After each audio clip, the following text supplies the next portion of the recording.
Chrissy, you want to say something funny so I can put it at the beginning? No. No? Maybe I'll put that. Very funny today. Maybe I'll put that. Okay. All right.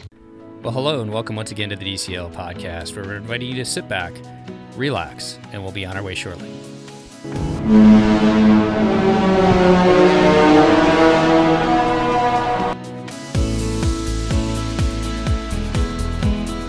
Well, welcome back to the DCL podcast, your podcast to help you and your family cruise a little smarter. And it is day 2 of recordings with Christy and I. How are you doing today, Christy?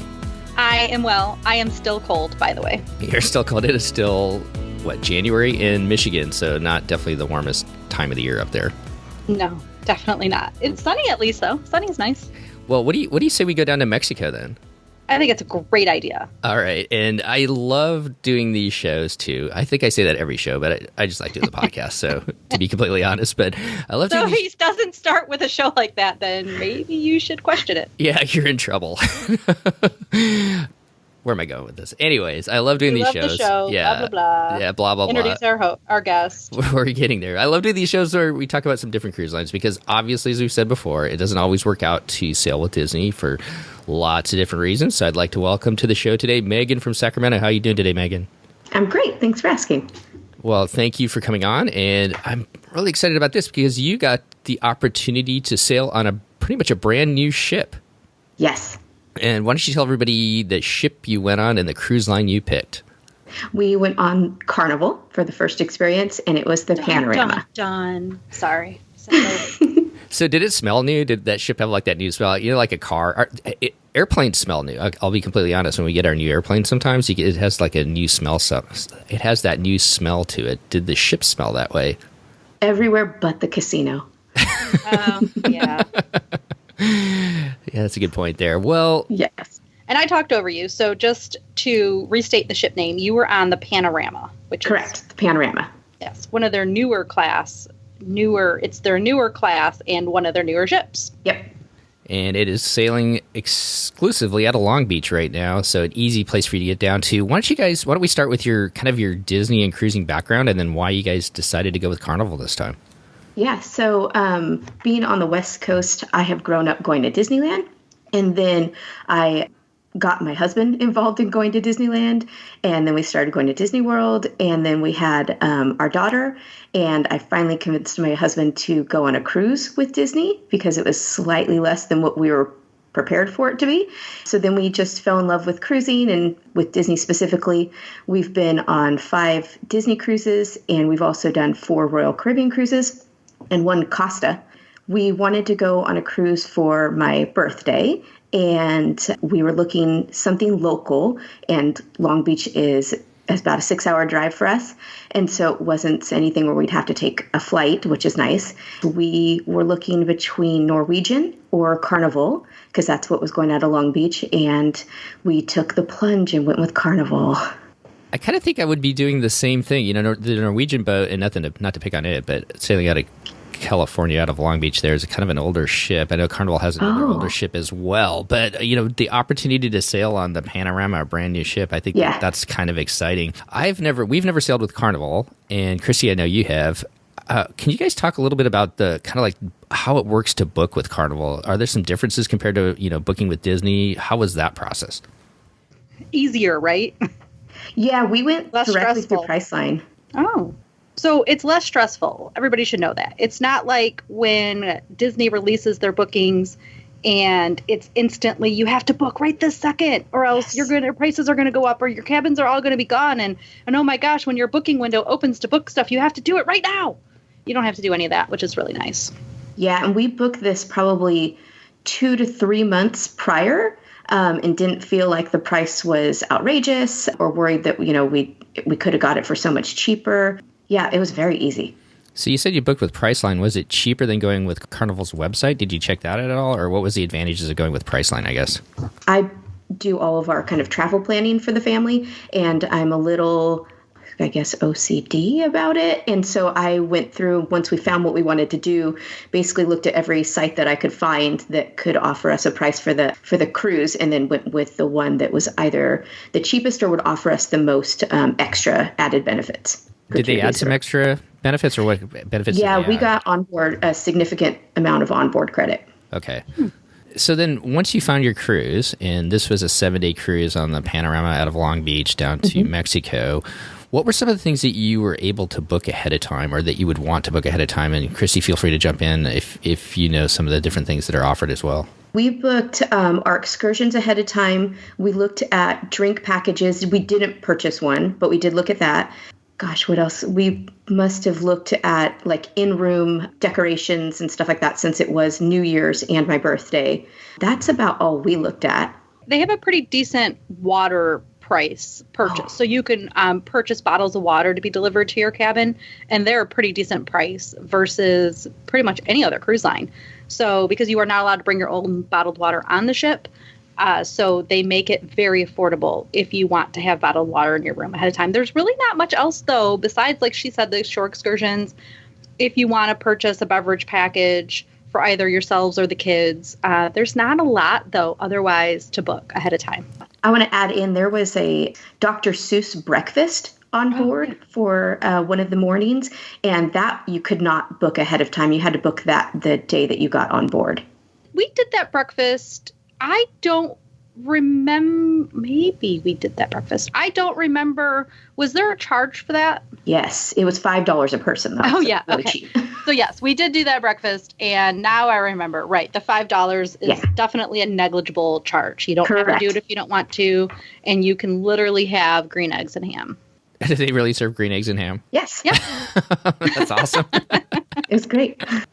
So just for reference for our listeners, too, we discussed my experience on the Carnival Vista, which is a sister ship, when she first came out, and we cruised her 2 years ago. So if you wanted to go back and look for that podcast, you could search that as well. And if somebody's ever wanting, they can search DCL podcast Carnival Vista on Google, and you will be able to pull up what the episode number is, even if you want to listen through iTunes, or you can listen through the website. And you can do that to find any podcast of ours via our website. Well, what about dining, you guys? Is that something that, as far as specialty dining, I know they have, main dining rooms as well, just like Disney does, and then they have many specialty restaurants. Is that something you book ahead of time, or is that what you do on the ship? What you do on the ship. Okay. Well, I'm going to switch it up just a little bit, because I'm kind of curious about this, because they've got several different options for staterooms. How did you pick your stateroom? With Disney, you've been on 5 different cruises. Royal, you've been on several different cruises too, so you kind of get to know what each one was. How did you go about booking that and deciding which one you wanted to go with there? We went with something relatively cheaper because I have convinced my husband that I want to travel a lot this year for my birthday year. I'm just going to make it a whole year. As you should. Yes, thank you. It's a big one, so it's my right, I guess. So we didn't want an inside cabin because they were smaller, so we went with an ocean view, which had a decent amount of square footage. With the ocean view room, it's still not quite as large because Disney really does make their room sizes almost the same for every room category, unless you're going to a family size cabin. But other cruise lines, Carnival included, do change the size of the ships or the cabins based on the type of room you have. So with the ocean view cabin, did you find you had enough storage space for your items, for your family? Yeah. The thing that we felt was lacking was drawer space. Mm-hmm. So there were 2 large closets and about 4 drawers in one of the closets. And they're not even big drawers. No, not at all. So we had enough room to put my stuff and the kids' stuff, but then my husband just kind of had to find his own space. Poor husbands. I know. He's a good trooper. So thinking back on it now after the cruise, do you think you have any tips for other listeners who might be going on that ship and might have that room category, or the inside room I know has a real lack of drawer space as well? Any tips for those cruisers? There were 2 large pull-out drawers underneath the the couch that turns into a bed. So had I realized, we used it, so my son is 2.5, and we had him sleep on the lower level bed that was the couch, and he kept falling off of it. Aww. So, because he's never slept in a bed before, he sleeps in the crib still. So we had to kind of make a railing for him by putting like cushions in those drawers. So if we weren't doing that, then I would recommend people use those drawers for some of their storage space. And then just know that it's probably going to be a lot of hanging, or if they want to bring something that can like be thrown over the back of the closet door that would hold stuff, that might be good. People should just look into, because sometimes if it is a hanging item that has a hanger on it, some cruise lines don't allow that because it scratches the door. So you might have to do one that hangs in the closet over the shoe rack or over the clothes rack. You know, Disney's really famous for their split bathrooms, and people either love them or hate them, I guess. But how was it getting ready with just one bathroom then with the four of you? Well, Carnival had 2 bathrooms, we actually had to. Okay. Yeah. Well, go ahead and explain that, I guess. Yes, so there was 2 bathrooms, which I was surprised by. 2 showers, one kind of shower only, and then a shower tub combo in the other bathroom. So it was easy. A couple of us got ready in one bathroom, the other got ready in the other. And they seemed bigger. The one that has the stand-up shower was a good, decent size. So 2 people could be getting ready in that in the morning, easy. And then everybody kind of brushed their teeth in the other shower that had the tub. So were you in the family section then on deck 2? We were not. We almost did, but we were on deck 1. So what's the family section? So they're literally called family cabins or something. Family harbor cabins. Yeah. And there's a little lounge, and that lounge has a continental breakfast. It is nothing like a Disney lounge, but it is a lounge. It's a huge lounge, actually. It's a very nice. And there are some hosts in there sometimes. But so I know that those family cabins have the split bath. And so it's great to know that some other cabins did as well. That's wonderful. Yeah, it was really nice. Did you know that when you booked it? Sorry not to dwell on this, but okay. No idea. Okay. It was just a pleasant surprise. Okay. Well, let's turn to. I've got a question about this. Let's start with the Port of Long Beach. You guys drive down from Sacramento, I'm assuming? Yes, we did. Did you guys stay in Long Beach, or would you guys stay the night before?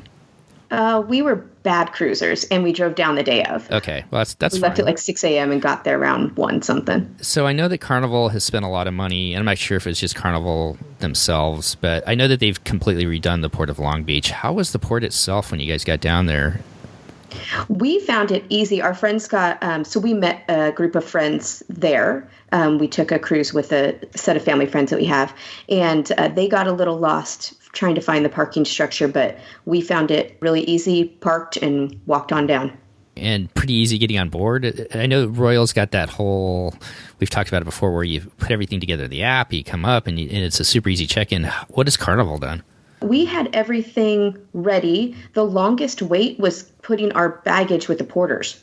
So that took about 10 to 15 minutes on its own. That's crazy. I know. There was a long line to just give your bag to a porter. And then people started saying, well, if you see a porter walking around, just throw it with them. But we're like, well, I don't know. We're already in this line. So we stood in that line.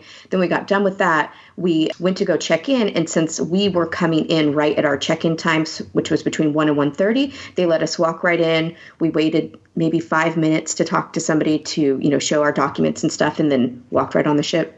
Well, there you guys go. You get on board the beautiful Carnival Panorama for the first time. What were you guys' thoughts as you got on board the ship, being on a Carnival ship for the first time? It was a little confusing, so I read a lot and watched as many YouTube videos as I could. Since it was brand new, I'm used to kind of preparing in advance, but we only had about 3 weeks from the time that it had its inaugural sailing to our sailing. So I kind of watched as much and read as much as I could. And so I knew that you come in on deck 4 into like the outside of the ship, and you don't really walk into an atrium like you do on Disney. And so I was prepared for that, and you can go left or right, basically. We went left to try to find guest services and get signed up for the Dr. Seuss breakfast. So it's a little disorienting because it's different than every other ship that we've been on. And then once you get on board, is that something you guys would want to do right away as far as specialty dining, if that was something you wanted to do, or is that something you do later? Do you guys know? Christy? Like this Dr. Seuss breakfast or all specialty dining? Just all specialty dining. Is that something that you have to do right away, or is that something you can kind of pick and choose as a cruise goes along? Both. Okay. So if there was a specific dinner and dining time that you wanted right away at a certain restaurant, like the steakhouse, I do know that the steakhouse, the Fahrenheit 555. Yes, is one of those tough to get reservations. And actually, it is coming back to me now as we talk about it. But that one, Many cruisers say you do need to make in advance, but then they do, and they have a limited number of slots that they open up prior to the cruise. So if you were really specific, and I think there's like a process where you send into the cruise line that you want it, and then they let you know a few weeks later or something whether you want that dining time. So that one is more difficult to come by. But if you don't actually care when you get on the ship, you can just go to the restaurant and make a reservation.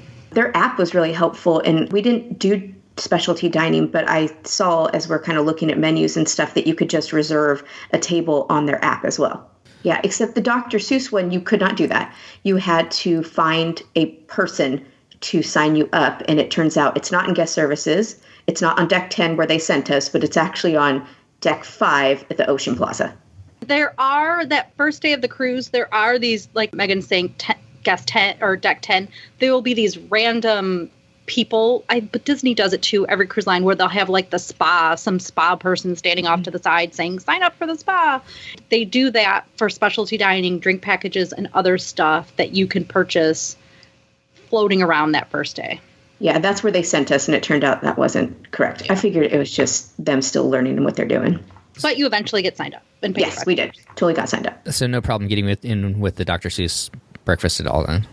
No, except for running around trying to find it. Except for trying to find it. Okay. Well, I guess you that got to learn the ship. That's what I was going to go with. My that. husband did. You get an opportunity to explore the ship. So let's just stick with the food, I guess. Then you didn't do any specialty dining. How does food work on Carnival as far as the dining rooms? Is there set dining time? Can you get to different dining rooms? How did that work?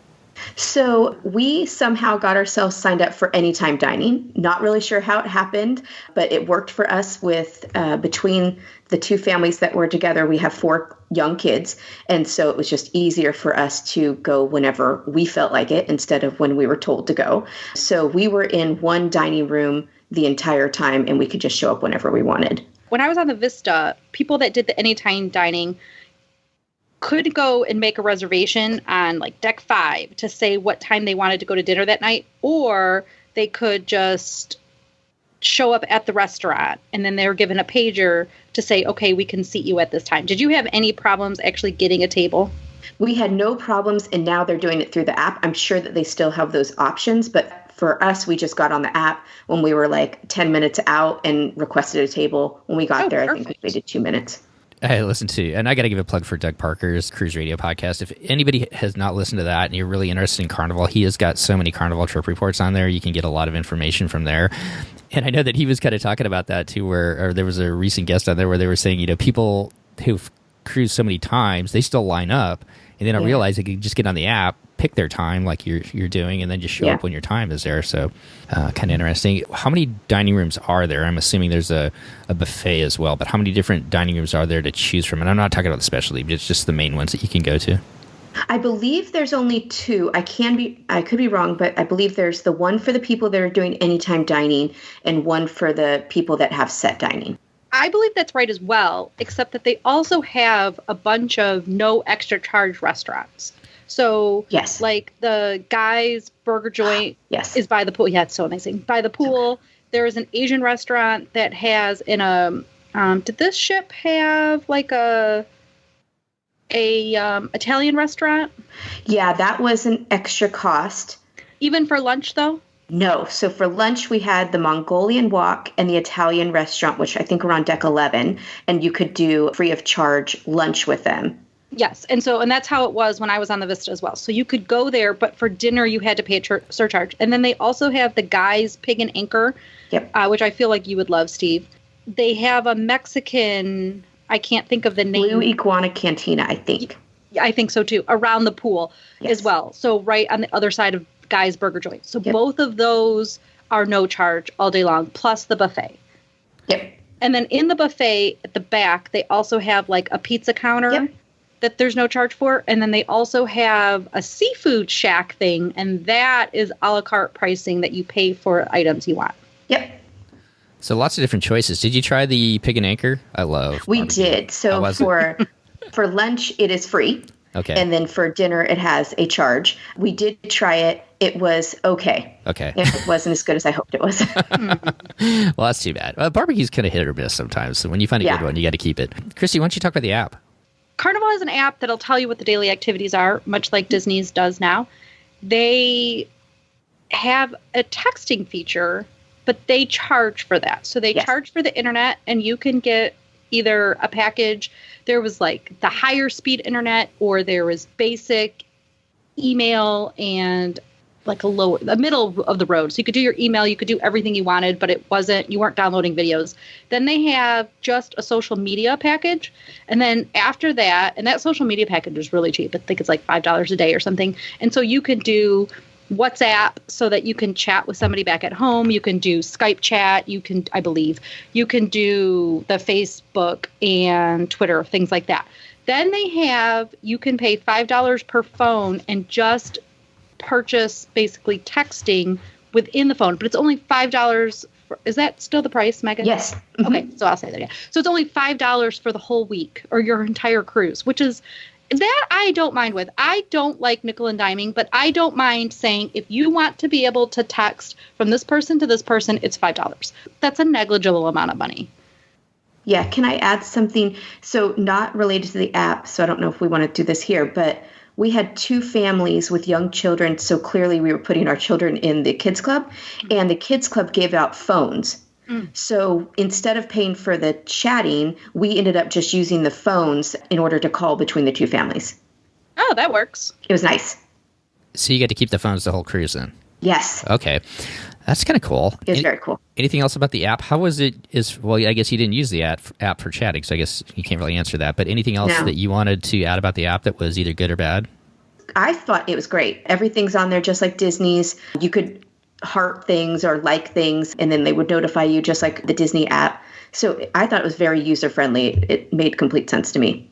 And we used the app a couple of years ago, and we had no issues with it.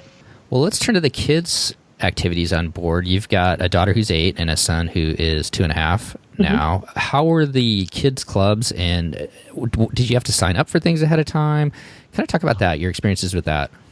So the only thing was they told us to come this day 2 early in the morning. I think they said if you come at 11, it's going to be crazy. So I think we went probably close to 10 in order to sign up and get the phone. And that's kind of how they do it, is you come and you kind of like officially sign up, even though I think we'd already kind of signed up the kids online, and then you got the phone. And then they could go in whenever it was open. So the only downside, in my opinion, about the kids club is it's not like Disney where it's kind of open, kind of whenever the ship's open kind of thing. Mm-hmm. They do have set times, so they'll close for like, I think it's the 4 to 6 o'clock hour. Then you can kind of put the kids back in at 6 o'clock. And I think that's during sea days. But my daughter, who's 8, who's now been in kids clubs on Royal Caribbean and Disney and now Carnival, says this was her favorite kids club. And why was that? Well, 2 things. 1, they give prizes. Who doesn't like a prize? I know. She loves a prize. And candy. So this is her love. She loves prizes and candy, and they gave those things. So she was very excited. They have very structured activities a lot of the time. So she loved playing the games and trying to win the prizes and getting candy.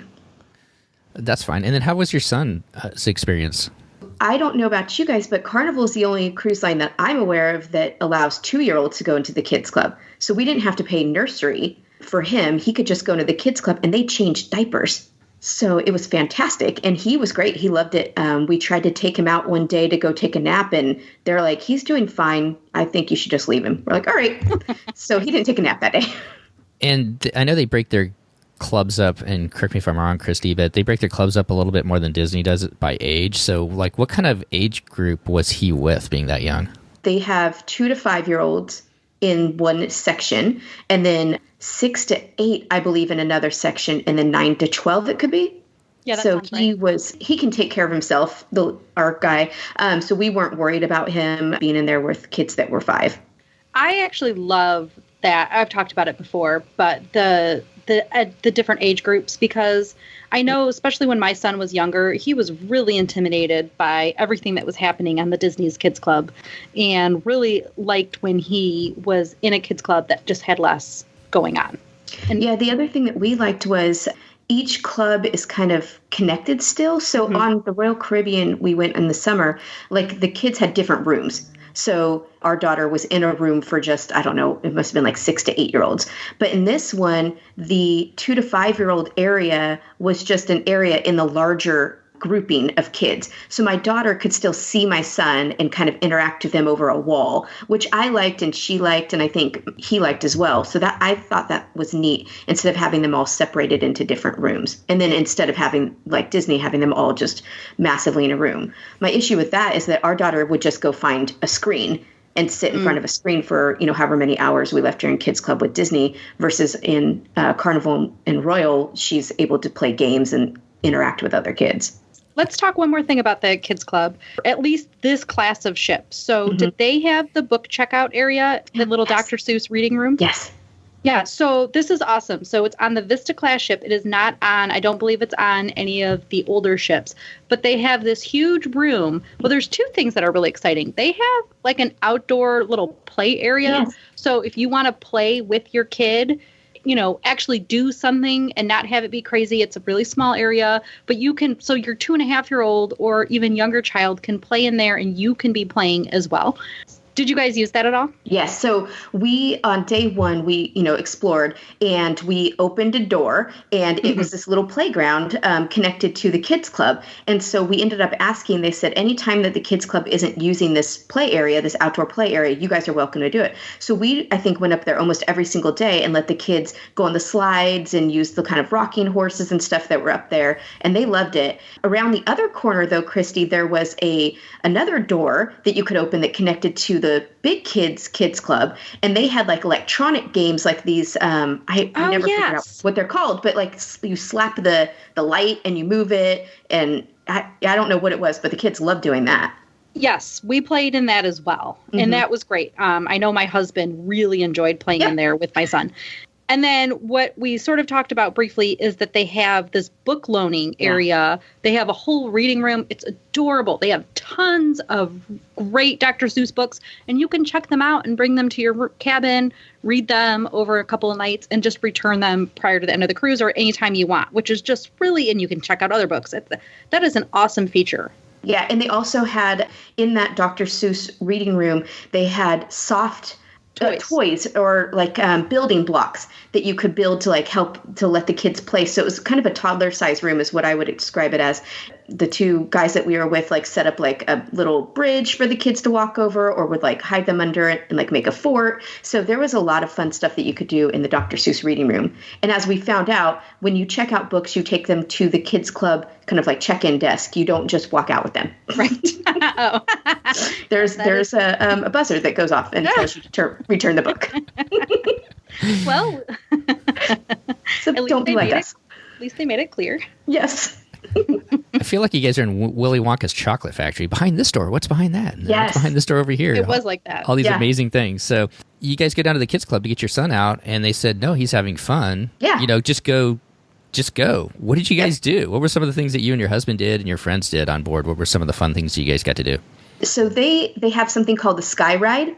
So it's kind of like a bike that has the rail above it. And so you pedal the bike and you kind of go on a little roller coaster ride, like around the back part of the ship. So we did that. That was really fun. There was a ropes course that my daughter and husband did. My daughter did it twice. And that's, on deck 12 or 13. And it's, up high, and it's way too terrifying for me. And then they have, the normal miniature golfing. We dropped the kids off at Kids Club one time and would just go to kind of the general, what they call Ocean Plaza, but it's where they had most of the trivia and a lot of kind of the gathering. And they had just shelves of games. And so we found a trivia game and would just sit there and, get a couple of drinks and do trivia with our friends. So we liked that a lot.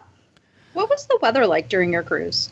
In port, it was in Cabo and Mazatlan. It was, between 70 and 80 degrees. And then in Puerto Vallarta, it rained all day. And then the sea days, probably low 70s, high 60s. Okay. Yeah, so it wasn't terribly warm. So there weren't a lot of people swimming in the pools. I'm trying to think. I think our daughter went in like day one into the pool, and that was about it. that's kind of one thing to know about the Mexico cruises. If anybody's coming down to do them either on Disney or Carnival or whoever, is the weather, especially on those sea days, can be kind of cool. Yeah. So you definitely want to make sure you have either some sweatshirts or things like that. Maybe in the summer, I'm sure it's warmer, but the time of year it can be really cool on those days. How was the pool? Maybe you guys didn't go in it, but it looks like they have a bunch of different water slides and stuff. Yeah, I totally forgot. That's Carnival Waterworks. So they have two large slides. We did do that. My daughter went on those slides numerous times. So they have two large slides. One of them requires a tube, and the other one's a body slide. I went with my daughter on the tube one on probably the most windy day that we were on the ship. And I was terrified for my life that we were going to either fly off or that I was going to lose the tube because I was holding both her tube and my tube. And so I was so scared the tube was going to come out of my hands and go off into the sea. And I was going to be this terrible person that had now littered in the sea. So that was terrifying. I'll never do that again. But my daughter loved them. And then they had the Waterworks area where it had, all of the smaller slides for the kids and just kind of like water cannons and the big bucket that dumps water. And the kids love that. We did that, I think, 2 different days. Kids with swim diapers cannot go in. So if you have a kid that is trustworthy enough that is still learning to potty train, I guess it's your choice if you want to risk it. So I was just kind of looking at it too. So that Sky Ride is included in the price of your cruise. Yes. Yeah. And so is the Waterworks area. And so is the ropes course. And the ropes course as well. And I did one of did they have I just got asked this a personal question. Did they have like a plank that you could walk out? Did your daughter talk about that on the ropes course where you could walk out over the edge of the ship by any chance? No, they did not. It was just a square and there was no plank. And I don't know if she would have done it if there was. When we went on the getaway up on Norwegian, they had this plank that you could go out and there was a camera at the end of it. And so you had to walk all the way out to the end. You could press a button, and you could get your picture taken, and so that you could have a picture to prove that you actually walked the plank. And I could not do it. It was like you were so high up there. I was like, you couldn't? No. Even though we were like, there's no way we're gonna fall because you're like tied in right on these rope courses, but no way. Yeah, it was scary up there. So even the Sky Ride. So I'm terrified of heights, and I thought, okay, it's my 40th birthday. I need to do this. It'll be fine. So get up there, and I wanted to go on the inside track. But I realized as we're standing there waiting to get on that they switch. So somewhere along the ride, the inside track becomes the outside track. So I'm like, okay, well, that's fine. I still want to go on the inside. I'll deal with, however long I have to be on the outside. So then the inside track actually has to go up. So you have to pedal up. And then as the other person is just plummeting down. And so then the person in the inside goes up and over the outside track and then starts plummeting down. And now you're on the outside track kind of coming in around the corner. And it's really close to the edge. And I was terrified at that point. I think I'd be in the same boat as you there. So, did they have a chicken exit? Like, if you needed to get out in the middle, or did you have to finish it? Oh no, you have to finish it. Yeah, chicken exit. There's a chicken exit. I guess that would be like you chicken exit into the sea, which is not a chicken exit. When it first came out on the Vista, people were not allowed to bring their cell phones with them. Is that still the case? Correct. Yeah, you can't have anything, and then they have the lockers right there where you can put everything in the locker. And that's the same with the ropes courses, too. Yes. Yeah, so that nothing falls on people below. Well, how about some of the onboard entertainment as far as the shows go? Did you guys take any of those in? Or we tried. So people are serious about the shows on Carnival. I had no idea. When it says doors open at 7, you should probably be there at 7 to get a seat. So we are used to Disney where it's in this large theater and we just kind of meander in, like maybe 5 minutes before. The theater is much smaller. That's this class of ship. And actually, It's received a lot of, that is one of the negative comments it has received, is that there really isn't enough seating, even taking into account the different show times, for all the cruisers to actually see the show. Yeah, I 100% agree. Did they show multiple times, or is it just one time and it was done? Do you know? I felt like there was 2 show times at night, but I could be wrong. No, we always tried to go to the earliest one because of the kids. So I don't know if there must have been something later. Yeah, I believe there was 2 times, Steve. Yeah. Just so that early, because there still is early and late seating. Mm-hmm. You can do anytime seating, but you can have fixed seating as well. Okay, and I'm kind of lost. So did you get to see any? And If Yeah, you sorry. did, okay, did you enjoy them, or what was your thoughts on them? Yeah, we went to two different ones. One was kind of their Broadway review, but we got there so late that we stood, and then my son kind of ran in front of somebody and knocked him over. So then we left after that. So we only saw a little bit of that one. And then the other one was their kind of like rock and roll review.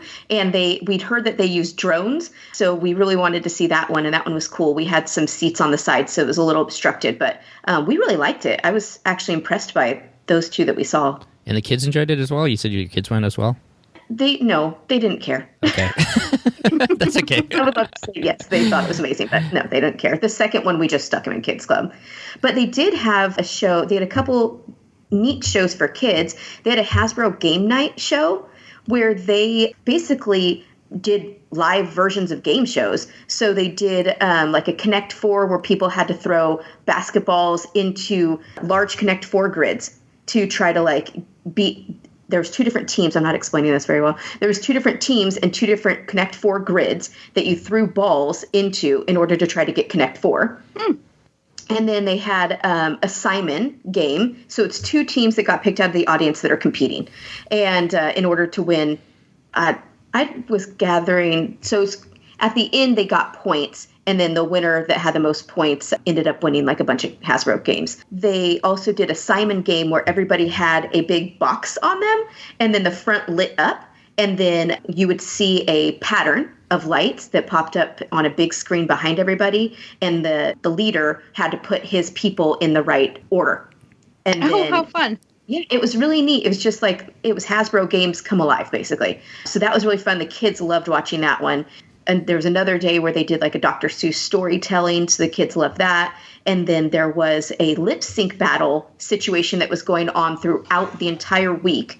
So they had people audition to do lip syncing, like the show. And then throughout the week, they would do like mini performances. And then on the last day, they did the live performance of the two kind of people that won the auditions. They did a battle between those two people. And that was really fun to watch. What age group was that, would you say? Was that for kids too? Yeah, our kids liked it. Okay.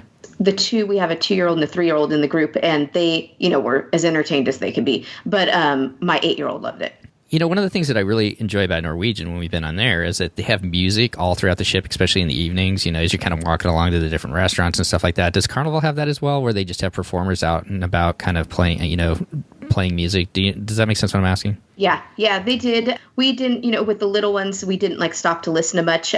We were on the ship for New Year's, and there was some performers for New Year's, and everybody's kind of out there, kind of around a dance floor, and nobody was really on the dance floor. So our kids ran and started like taking over the dance floor. So we liked kind of just standing there, like listening to them play. There was also comedians. I should kind of throw that in there because those shows got filled up really fast too. And they had a ton of comedians, and then they would say whether or not they were like R-rated or family friendly or explicit.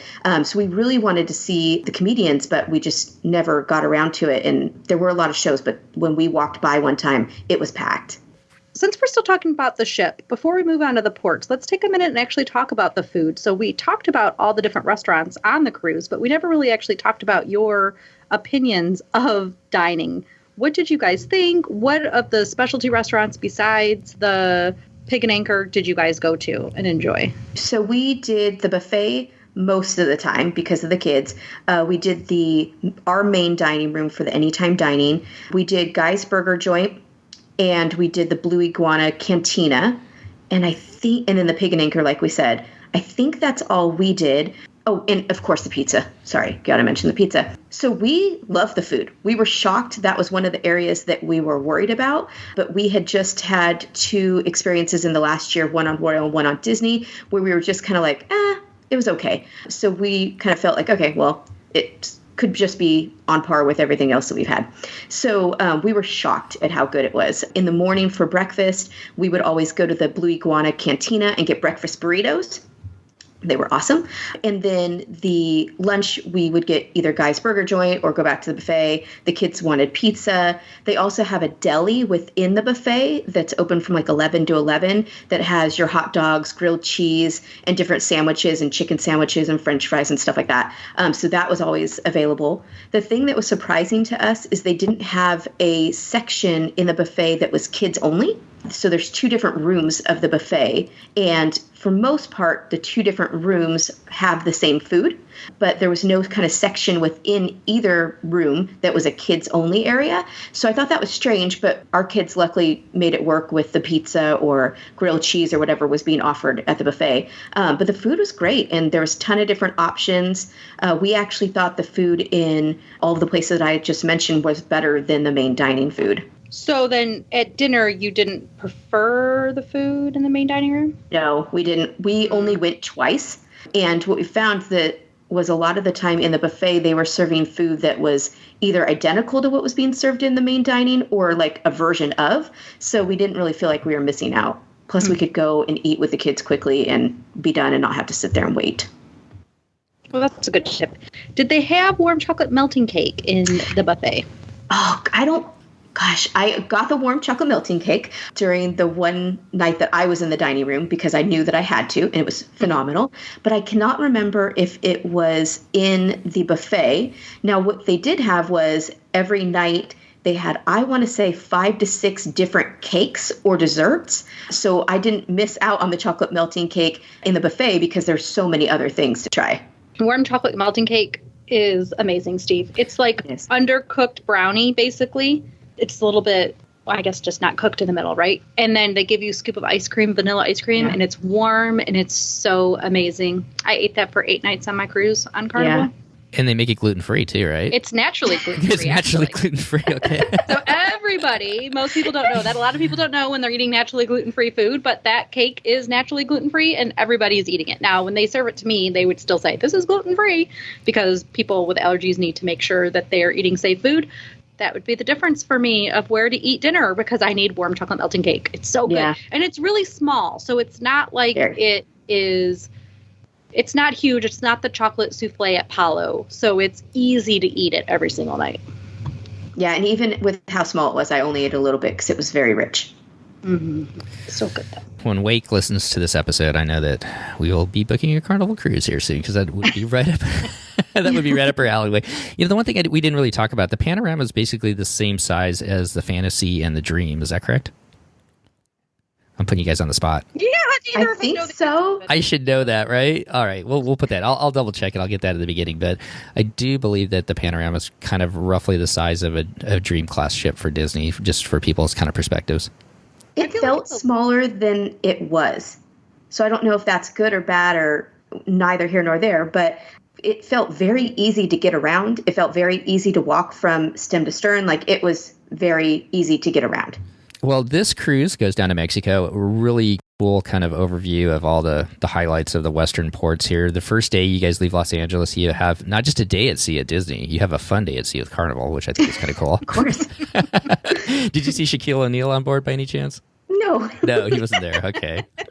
I would be very disappointed if I got a Carnival cruise and he wasn't on board, but I digress. If anybody's seen the commercials. We saw a statue of Guy. Did you get your picture of Guy? He was on? Did you say the Guy Fieri was on? No, there's a statue, a wax statue of him. Oh my God, that's hilarious. Yes. So you have your fun day at sea, day 2, and day 3 you're on into Cabo. Kind of give us a highlights of the 3 different ports you went, and we'll kind of talk about it as we go along. What would you have planned in Cabo, and what did you do there? So Cabo is a tender port. So on Carnival, you have to line up the day before. So during your fun day at sea, you had to line up in order to get a time to leave the boat. And I think we tendered at 10:30. So we lined up about 30 minutes prior to when you were supposed to go get your tender time in order to make sure that we got off the boat in the first group of people. So we got off at 10:30 and headed into, we'd already had a pre-booked excursion that basically just took us to go see the arch, the famous arch in Lovers Beach. And so we did that, and then we got on a bus that took us to go look at some glass blowing which was way better than I expected it to be. And then it dropped us off like in downtown Cabo in order to eat. And then we could take the bus back, or it's right there. So we just walked. It's about a 20-minute walk back to the pier. So we did that, and we did a little bit of shopping, but not much. And if I were to do it again, I would just pay to take a boat to one of the swimming beaches, which I think is like $5 a person. Did you book that excursion through Carnival? That excursion, we did not. We booked it through somewhere else, and I cannot remember off the top of my head where we booked it, because we couldn't find anything through Carnival's site that we really liked. Okay, so if you had booked through Carnival, you wouldn't have to do the stand in line. So just for guests, just for people listening, you wouldn't have to do the stand in line to get your ticket. And then, Steve, I really think that you should mention just really quick your opinion on the status of the beaches in Cabo, because I know that there are some concerns about, it's Cabo, right? Or is it Puerto Vallarta? No, it's Cabo, and there's some things in Puerto Vallarta too, but any of the beaches that the excursion is going to take you to is going to be fine. You know, the one thing never to do is turn your back on the beach, but we had some friends, and I don't know if I'll put this in there or not. I guess I could put it in there, but we had some I think it's I know yeah. No, it's hard it's hard to tell people what to do. Yeah. But I think this type of information is important, especially because Disney goes to Cabo, and so there's going to be a lot of listeners that can actually utilize this piece of information, and it's scary. Yeah. So any of the beaches that are close to downtown Cabo that an excursion is going to take you to, or bus or whatever, are fine. You don't have any problems there. But just know that there are some very significant undertows that go around the southern part of the Yucatan Peninsula there. So the further you get away from downtown and you go to some of the more remote beaches and at some of the resorts down there can be some very significant undertows. We had, once again, a family friend who had some friends down there, and it was a husband and wife. They were just out in the ocean and just kind of splashing around, and all of a sudden he disappeared and they never saw him again. There are some very significant undertows around the Yucatan Peninsula, but I don't want to scare anybody. Anything any type of those beaches that are like right downtown Cabo that an excursion is going to take you to are going to be fine. But the further you get away from it, then you really got to pay attention to the ocean and just be aware that that's a possibility. So does that make sense? Yeah. Mm-hmm. So I don't not to put it in a downturn, but yeah, any of the beaches that those excursions will take you to, I think are fine. It's just the ones that you get a little bit further away from downtown that can be a problem. So just be careful if you're booking it on your own. Yeah. So from Cabo, then you guys head to Mazatlan. What do you guys have planned there? We, again, didn't find any excursions that we thought were that enticing. So we just found you walk out into, a normal kind of like port, which has a bunch of shops and people, trying to get you to go with them on their excursions. And we had asked when we first got off how much was a taxi to the Golden area, which is kind of the more popular resort area in Mazatlan. And they said, between $10 and $12. So the first guy that talked to us that had a taxi that said, yeah, $10. Then we just got in a taxi and headed to the Golden Zone. They took us to a resort that it was free to use their facilities. So we went out on the beach. They got us some chairs, and we were under like a little palapa, and we just played at the beach for a few hours. And there was a pool that we could use and restrooms and all that. And then you could order food and drinks from the hotel. So we just stayed there for a few hours and then headed back to the ship, and then kind of went in the shopping area that was around there, and then just went back on board. Did you like Mazatlan? It wasn't my favorite. It was nice and pleasant and easy, but it wasn't for anybody that doesn't like people trying to sell them stuff every 3 minutes. I wouldn't recommend just going to sit on a beach there, because that's what happened.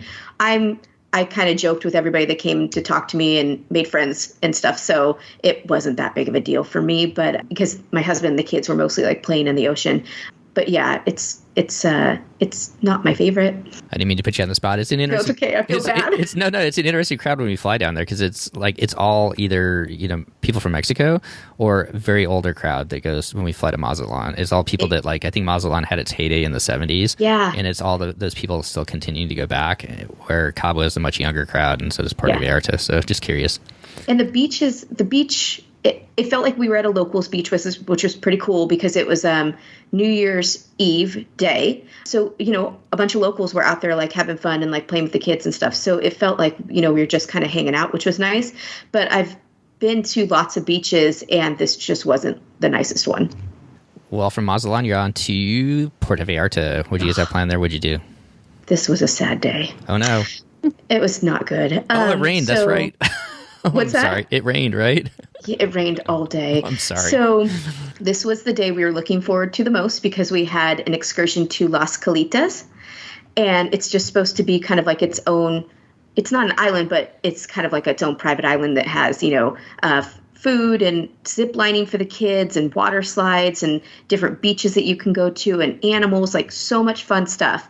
And we were so looking forward to it. We knew it was going to rain, but we didn't know how long because by the time we got on the ship, we couldn't see hour by hour weather. And so we were hopeful that maybe it was just going to be light rain or kind of off and on rain. So the boat to take us to Las Calitas came right up to the ship. So you just walked off the ship onto the boat. It's about a 45-minute to an hour boat ride to Las Calitas. So if you get seasick, definitely take something for that. We found out my 2-year-old apparently gets seasick, which we didn't know until we were on the boat. So that was a little shocking. And so as we're getting on the boat, it starts to rain. And Carnival says to everybody, it's raining. We don't know how much it's going to rain. But if you don't want to do this excursion, you can stay here. We'll refund you your money. Well, we had been waiting for this, so we thought, okay, hopefully by the time we get there, it's not going to be raining anymore. And so everyone that was in the room went on the ship except 3 people. Those 3 people made the right choice. It was a rough ride out there. When we got there, it was pouring. Luckily, the place to eat food is all covered, so that was nice. But then that was only about, the first 40 minutes. And then we just kind of sat there like, well, what do we do now? Because it's raining. So we went over to another covered area, put our stuff down, and just tried to enjoy the beach and the sand in the rain, which we did. But then it just got worse and worse. My daughter ziplined. She loved that. But then we wanted to kind of see the animals. The animals were put away. You couldn't use some of the water slides because of the jellyfish that were in the ocean at that point. It just got bad. And then at probably about the 30-minute to hour mark, everybody's just sitting huddled under this large covered area, just kind of staring at the ocean, waiting for the boat to return to take us back. And then when it came through the clouds, everybody just started cheering and running to the boat. It was so sad. It felt everybody was just kind of banding together yeah, this is terrible. And so then when we got on the boat, it was really, rough seas coming back. The crew and the people that worked at Las Calitas were phenomenal. They stayed upbeat. We were talking to some of the girls that were helping my daughter do the zip line, and they're like, we're really trying. We want to keep smiles on our face to help you guys, but this is really cold. And so we're like, I know. And the staff on the boat that takes us back to the ship, they did a little performance for everybody. It was awesome. They were all great, but it was kind of miserable. I'm so sorry. Yeah. And so I don't know if we return to Puerto Vallarta, if we would go, if it was sunny, Las Calitas would be the best excursion ever. But in the rain, it was just not worth it. Did you book that through Carnival or was that? We did. Okay. Yeah. In that type of situation, Christy, do you know if they say, do you want to go or don't want to go? Is that a time where you might be able to get your money back, or do you have any idea on that? We could have gotten our money back if we didn't go. And I don't know if you guys want to include this, but we ended up going back and complaining and telling them you guys, because the boat that came to pick us up knew that it was raining, and everybody on board, somebody on board has weather to tell that it was basically going to be raining the rest of the day. So we felt they should have canceled it. It was that bad. And so we went and complained, and we got 30% of the cost back. I think that was good feedback for them to kind of hear that from you guys. Yeah. Hopefully in the future because the ship has radar. They all know what the people that are operating the ship, they know, and they could pass that down to the hotel side to make those kind of decisions for excursions. So, good on you for putting that feedback back to them. So, well, then from there, you guys have 2 fun days at sea, and then you're back to Long Beach. How was getting off the ship? It was easy. So we had been, again, listening to podcasts and reading stuff about the disembarkation process. And so we knew that they started with deck 1. Everybody was kind of saying that it usually started around 8 o'clock-ish, that they started to call decks. And so we, got up, ate breakfast around 7, kind of finished around 7:30, started to head downstairs and heard our deck. They said, oh, we got, cleared early, so we're going to start calling decks around 7:30. So we dashed down the stairs because we had a 6-hour drive ahead of us, ran down to deck 1, grabbed our luggage, carried our luggage up to deck 4 and disembarked. And I want to say 15 minutes tops to get off the ship.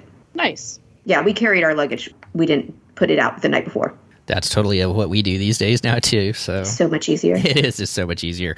Well, okay, so I got I guess a tough question for you. Then you kind of talked about this. You weren't sure if you wanted to book with Carnival. I think that a lot of people that have never been on Carnival, myself included, have misconceptions maybe on Carnival. What? I guess I'm trying to find the question here. So I guess the first question is: would you cruise Carnival again? 100%. Yes. And so there's misconceptions because, right, it's the party ship. Even it's the fun ship. Now Carnival has changed it, right? Even their own advertising is choose fun. Yes. It's the fun ship. Is there any comments you can make or anything you'd like to speak to about people that are like, I am never cruising Carnival? Because we get that all the time on the podcast. I randomly, as a travel agent, get that all the time. Any cruise line but Carnival. Mm-hmm. Do you have any feedback, I guess, on that statement? Yeah, a couple things. One, I 100% agree. It's the fun ship.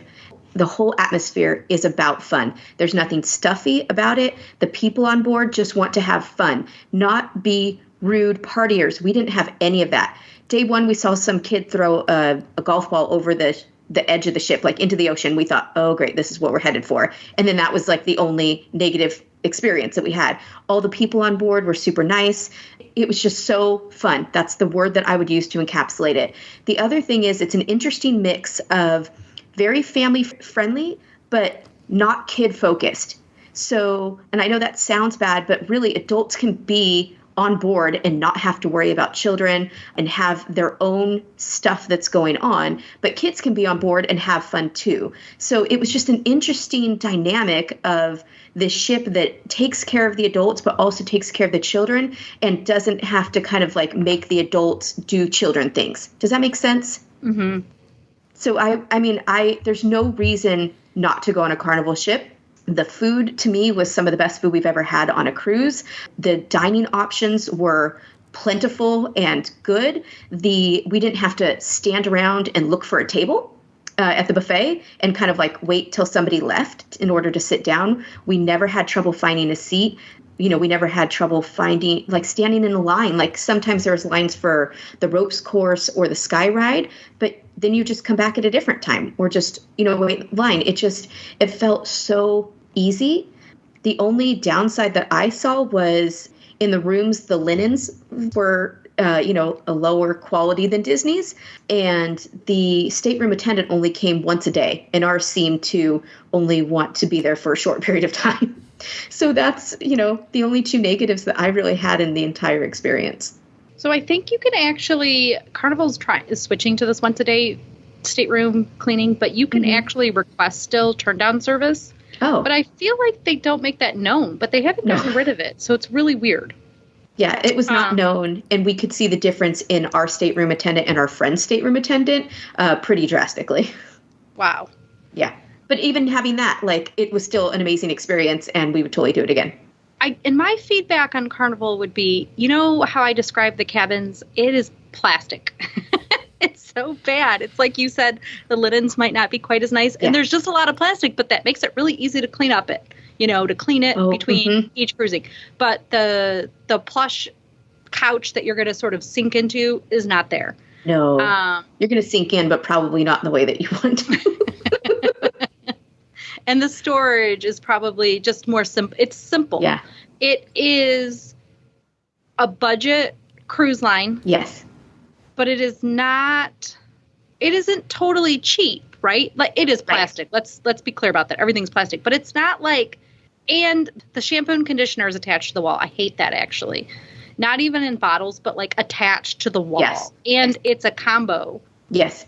So I don't love that. So people have to bring their own conditioner. Yes. But, for the price point, it's not like you said, the food was good. It's the things that you would want to watch out for is if you are doing a shorter cruise out of any location over a spring break time period for either college or high school, you're going to have more spring break experience. And sometimes the 4-night cruises get adult spring break, whether it's not, because people are coming on, they're buying the drink package, they're making the most out of their 4-night experience. And so they might make it adult spring break. Mm-hmm. when you have more people around the pool, it's going to be it's not that it's always rowdy or always inappropriate, but they have that hairy chest contest. So there's things like that. But NCL and Royal have that stuff as well. Mm-hmm. So I don't think people have to steer away from it.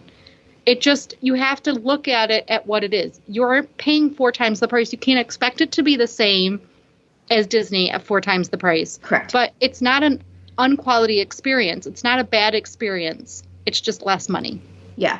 And I would like to add 2 more things. We did the spa. We did the thermal suite, and it was awesome. The only negative about the spa was the front desk. They could really care less about trying to provide customer service. And then if you do an ocean view stateroom, I would bring those chip clips that have the magnet on the back in order to clip your curtain to the wall, because that way less light comes in the morning. Those are good. Any other tips for first-time cruisers with Carnival then that you'd like to add, Megan, before we finish up?